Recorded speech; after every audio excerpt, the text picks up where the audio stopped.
Assalamualaikum warahmatullahi wabarakatuh. Waalaikumsalam warahmatullahi wabarakatuh. Alhamdulillah sudah hadir di tengah-tengah kita para pengawas hebat yang luar biasa. Di sini dari komunitas belajar pengawas Molimo yang dalam hal ini nanti akan memberikan banyak hal baru, penjelasan, penguatan terkait dengan yang sedang hangat dibicarakan di lingkungan Dinas Pendidikan di wilayah kabupaten maupun provinsi, utamanya pada pengelolaan kinerja kepala sekolah, di mana hal itu juga merupakan sebagai tindak lanjut pelaksanaan di Perdijen nomor 7607 tahun 2023 tentang pengelolaan kinerja, tentang judisnya terutama. Di sini ada Bapak Hasan, Bapak Sukritno, Bapak Farlan yang akan memberikan berbagai informasi penting yang untuk kita simak bersama. Selamat datang Bapak-Bapak semua di studio kita. Terima kasih. Oke, bagaimana yang nanti akan bisa disampaikan akan dimulai dulu dari Pak Hasan mungkin. Oke, terima kasih waktunya Bapak Ibu yang berbahagia. Tentunya sebelum kita melakukan kegiatan penilaian kinerja baik itu guru maupun kepala sekolah, maka lembaga dalam hal ini guru dan kepala sekolah melakukan kegiatan diskusi untuk menentukan indikator kerja berdasarkan rapor pendidikan yang dimiliki. Kalau saya analisa dari rapor pendidikan sekolah Molimo ini, dari 6 indikator prioritas yang ada literasi A1, numerasi A2, kemudian A3 karakternya, D1 kualitas belajar, D4 kebinekaan, dan D5 keamanan sekolah.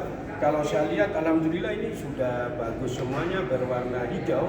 Namun salah satunya ini ada yang capaiannya menurun, yaitu kualitas pembelajaran D1. Maka karena walaupun sudah hijau tapi capaiannya menurun, menurut saya yang perlu untuk kita tetapkan dan mendapatkan perhatian yang serius, yang delta menurun ini didahulukan, yakni kita tetapkan untuk indikator kinerja yang akan kita berikan penilaian di penilaian kinerja nanti terkait dengan masalah kualitas pembelajaran yang dilaksanakan di sekolah Molimo ini. Maka tujuannya apa kira-kira Pak diberikan itu? Tujuannya karena kita terus didampingi untuk bagaimana meningkatkan kualitas pembelajaran yang ada di sekolah itu, karena bagaimanapun juga dampak dari COVID-19 kemarin sangat berpengaruh kepada anak-anak kita, sehingga perlu ada perbaikan pembelajaran. Baik, terima kasih. Mungkin dalam hal ini bagaimana ya nanti langkah-langkah yang harus dilakukan oleh sekolah, oleh kepala sekolah khususnya dalam menyusun kegiatan pengelolaan kinerja yang akan dilakukan.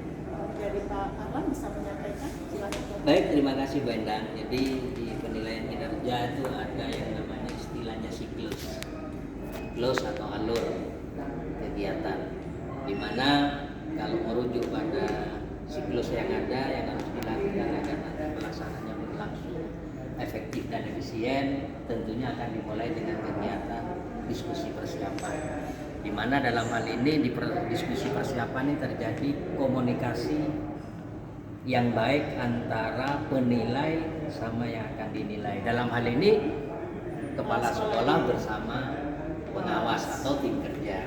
Setelah itu akan dilanjutkan dengan kegiatan observasinya, karena sudah terjadi diskusi, tentunya sudah ditetapkan tanggal pelaksanaannya, sehingga ada pelaksanaannya nanti mudah-mudahan nanti sesuai sama perencanaan yang dibuat oleh kepala sekolah, karena sudah didiskusikan. Di pelaksanaan itu tentunya nanti kepala sekolah akan memaparkan paparan tentang apa yang akan ditampilkan tentang sekolahnya. Kemudian setelah ada observasi, baru ditindaklanjuti dengan diskusi tindak lanjut. Artinya agar pelaksanaan penilaian itu betul-betul baik, tidak serta-merta pengawas atau tim kerja langsung memberikan penilaian, tentunya akan konfirmasi ulang kepada kepala sekolah agar nilai yang didapatkan betul-betul sesuai dengan harapan semuanya. Artinya misalnya ada hal yang mungkin lupa disampaikan pada saat observasi, baru akan disempurnakan dalam diskusi itu. Setelah itu ada namanya upaya tindak lanjut dari kegiatan itu dan ditutuplah dengan kegiatan refleksi tindak lanjut. Saya kira itu untuk Yang dari siklusnya. Baik, terima kasih Bapak Ram. Mungkin dari Bapak Sukirno bisa melengkapi penjelasan dari Bapak. Baik, terima kasih Bu Endang. Saya mungkin melanjutkan dari apa yang tadi disampaikan oleh Pak Farhan. Betul sekali Bu Endang, dalam pengelolaan kinerja itu ada siklus seperti yang disampaikan Pak Farhan. Nah, di tahapan berikutnya kita akan melakukan penilaian praktek kinerja, kemudian ada yang kita nilai lagi itu adalah perilaku kerja, dan sebetulnya ada lagi satu, yaitu pengembangan kompetensi.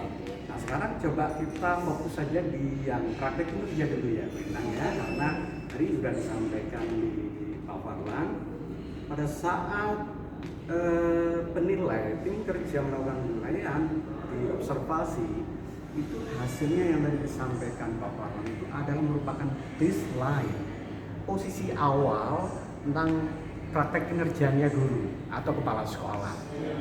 Seperti yang tadi disampaikan Pak Hasan, jadi kita bicara tentang pengelolaan kinerja untuk guru dan kepala sekolah. Jadi itu baseline. Setelah refleksi tindak lanjut, ada upaya sebelum itu ada upaya belajar dari kepala sekolah.